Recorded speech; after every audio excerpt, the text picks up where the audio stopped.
Pagkatapos ng halos 4 na buwang gyera sa pagitan ng US at Iran, unti-unti nang bumabalik sa normal na sitwasyon, partikular na ang travel and tourism industry dito sa UAE. Balik na.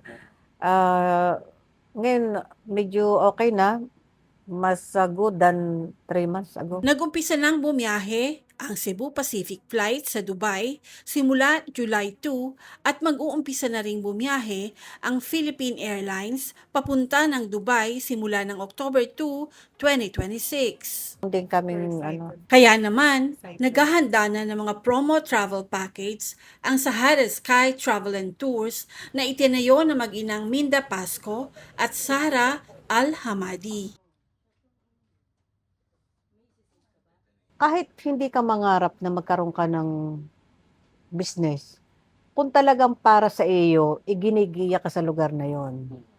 Yun ang naging sabi ko gusto kong mag-open ng company para sa anak ko kasi at least yung pera niya may napupuntahan.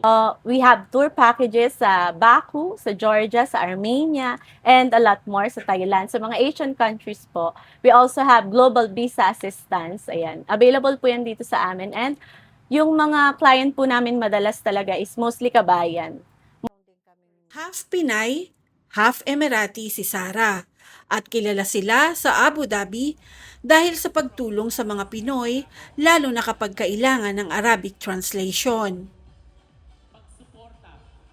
So, it is a leap of faith, ika nga, but the intention is very clear to help and then to yung mga serbisyo ng Sahara Sky Travel and Tours. Dati nang nagtatrabaho sa travel agency si Minda, kung kaya't naisipan niyang magtayo ng sariling kumpanya para sa kanyang anak.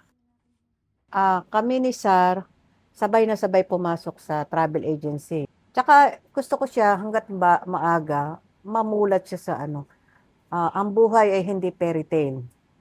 Ito ay realidad. Kasi parang last year lang, parang nag-aayos kami for the grand opening. Okay. And actually, it was my mom's dream when I'd start a business.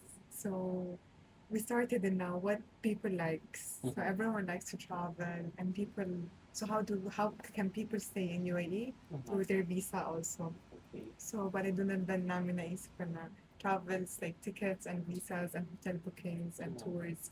It will be like the best thing. Inbound at outbound tours ang ino-offer ng Sahara Sky at kilala sila dahil sa kanilang mabilis at matapat na serbisyo. We always practice our QRS, quality, reliable, and fast service at all times.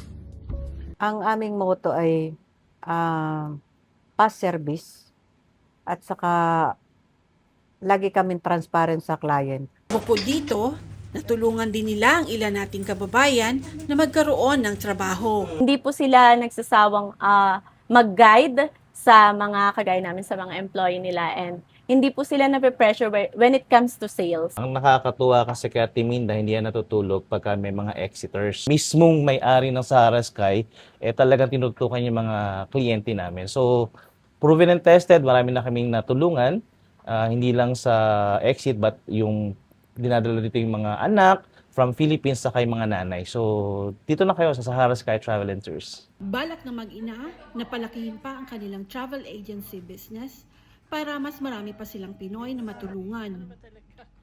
Para sa inyong travel requirements, bisitahin ang Sahara Sky Travel and Tours sa Facebook. Para sa The Pinoy News Channel, Sophie Taiko Soldevilla, Abu Dhabi.